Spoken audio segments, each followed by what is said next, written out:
Виктор работал на местном предприятии водителем лесовоза. Доставлял древесину на лесопилку из сибирского леса. В выходные дни Виктор обычно ходил поохотиться на зайца или куропатку. Таким образом он обеспечивал свою семью мясом, но лишнего никогда не брал. В один из осенних дней Виктор отправился в лес за ягодами. Но внезапно он услышал какой-то звук. Это было какое-то протяжное скуление, скорее завывание. Виктор удивился и насторожился. Похоже на волчий вой, но почему днем? А потом подумал, что звери иногда ведут себя непредсказуемо, так что не стоит этому удивляться, и пошел дальше, повернув в сторону деревни. Но этот странный звук усилился и уже не прекращался ни на секунду. Звук стал каким-то истошным и жалобным. Виктор остановился и решил все-таки узнать, что там происходит. Он осторожно раздвинул кусты и обомлел от увиденного. На траве под кустом лежал волчонок-подросток с окровавленным рваным ухом и глубокой сияющей раной на боку. Он лежал, не двигаясь, жалобно скулил, как будто плакал. Виктор огляделся, но сородичей раненого зверя не увидел и понял, что малыш здесь совсем один. Заметив Виктора, волчонок не зарычал и не оскалился. Он просто замолчал и с какой-то мольбой в глазах смотрел на мужчину. Виктор, как охотник, понимал, что волчонок эти раны, скорее всего, получил во время охоты на кабана, который оборонялся и поранил его своими клыками. Видимо, еще не опытен и не рассчитал свои силы, подумал мужчина. Оставлять его здесь нельзя. Рана на боку очень глубокая, такую не залижешь, как делают обычно звери. Виктор осторожно подошел к нему, сел на корточки, чтобы тот понял, что этот человек не хочет причинить ему вред. Потом протянул к нему руку, погладил его по голове, а потом снял свою куртку, положил волчонка на нее и быстро отправился в деревню. Дома он все рассказал жене, и они решили оставить волчонка у себя, вылечить, подкормить его, пока не наберется сил. А потом будет видно, что с ним делать дальше. Возможно, волчонок сам решит, где ему лучше быть, у них или в дикой природе, решили они. Аня обработала и зашила волчонку рваную рану, и вскоре она зажила. Виктор смастерил ему большую добротную будку. Волчонок был чисто серый, и они ему дали кличку Серый рваное ухо. Так он и прижился у них. Прошел год. Серый стал большим, сильным волком, но по поведению добрым. Хотя на односельчан он все равно нагонял какой-то страх. Ведь это же волк, говорили они, и уже начали высказывать свое недовольство. Нельзя же держать волка во дворе дома. Пришлось закрыть Серого в большом вольере, который соорудил для него Виктор. Вскоре Серый затосковал, у него пропал аппетит, и он начал выть на всю деревню. Виктору было неудобно перед односельчанами за эти ночные песни, исходящие от Серого. И, наконец, семья, посоветовавшись друг с другом, решила отпустить волка в дикую природу. Одним поздним вечером Виктор открыл вольер.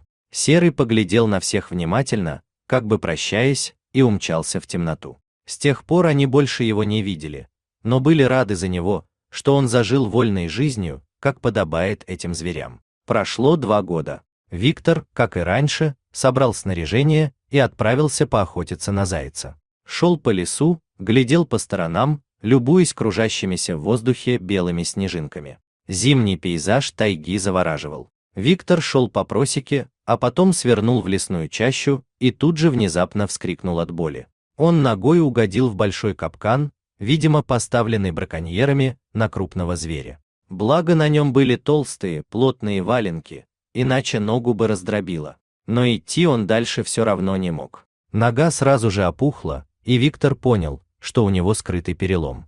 Острая боль разливалась по всей ноге, и он лег на свой рюкзак и стал думать, как ему дальше быть, каким образом добраться до деревни, тем более уже темнело, а до деревни еще далеко, и Виктор принял решение ползти. Скрипя зубами, он полз к краю леса, а там уже и деревня за полем, думал он. Уже вечерело, но останавливаться нельзя, иначе замерзну, размышлял Виктор. А самое страшное в это время волки, если они учуют беспомощную добычу, то все, конец. Они же со мной в любой момент разделаются, со страхом в душе думал Виктор. И только он об этом подумал, как в то самое время сзади послышался волчий вой, а потом слева и справа. Виктор понял, что он окружен волками, и уже смирился со своей участью, надеясь только на чудо.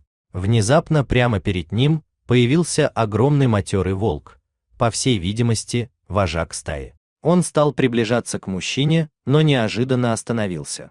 «Ну вот и все, мне конец», — с ужасом подумал мужчина. Но вдруг он увидел, что у этого волка разорвано ухо, и, забыв про весь этот ужас, он вспомнил Серого, у которого также было разорвано ухо. Виктор уже был почти уверен, что это тот самый волк, да и зверь тоже по запаху узнал своего спасителя. «Серый, серый рваное ухо, вот мы и встретились», — с улыбкой сказал Виктор. Когда волк услышал его голос, он завилял хвостом и дал понять, что узнал его. В этот момент другие волки стали приближаться сзади, рыча и скались. Серый понял хищное настроение своих сородичей, злобно зарычав на них.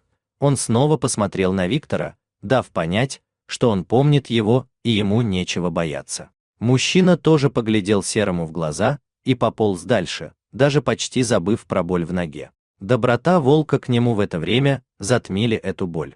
Серый сопровождал Виктора в пути, пока тот полз, время от времени рыча на сородичей, чтобы не приближались к нему близко, и поэтому стая шла сзади. Через 2 часа Виктор дополз до деревни.